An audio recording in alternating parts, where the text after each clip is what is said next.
And with more deaths, the Eastern Idaho Public Health Department had a meeting with local leaders and members of the public.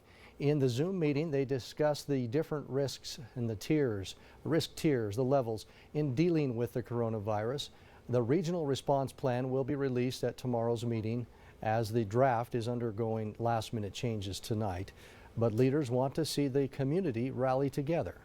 If we could get a high level of participation from our community, it's going to take all of us to help continue that education and encourage people to take these practices seriously, so we can avoid having to close things down again while we still manage the pandemic.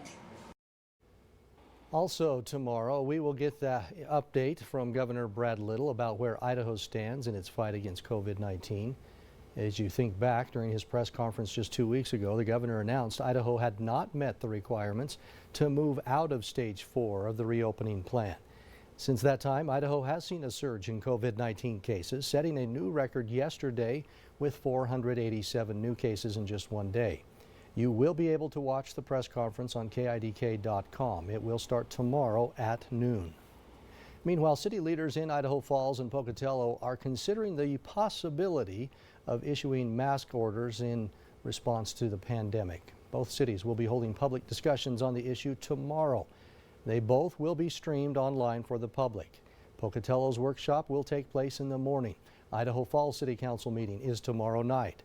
The public is welcome at Idaho Falls first come, first served basis. Those who do attend are strongly encouraged to wear a face mask. Links to the streams for both City Council meetings can be found on our website at KIDK.com. Beauty schools are adapting with the pandemic. The Paul Mitchell School in Rexburg took hands-on approach online with up to 600 students using Zoom to conduct their lessons. The professors immediately emphasized the importance of sanitation. Emma Long is the Director of Education for 5 Paul Mitchell schools, including the one in Rexburg. She says the coronavirus restrictions have helped her as an educator and has better prepared her students for the profession. And we actually started off, because of the COVID, we wanted to make sure our students were up to date and up to speed. So the first thing we started off with sciences, and we went over and talked about viruses and bacteriology and learning about how it enters into the salon and what their role is to protect and safeguard the public.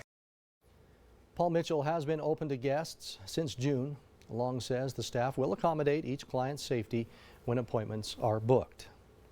We are seeing a subtle and unexpected change in our fortunes from the pandemic. The nation is experiencing a coin shortage. It's starting to affect our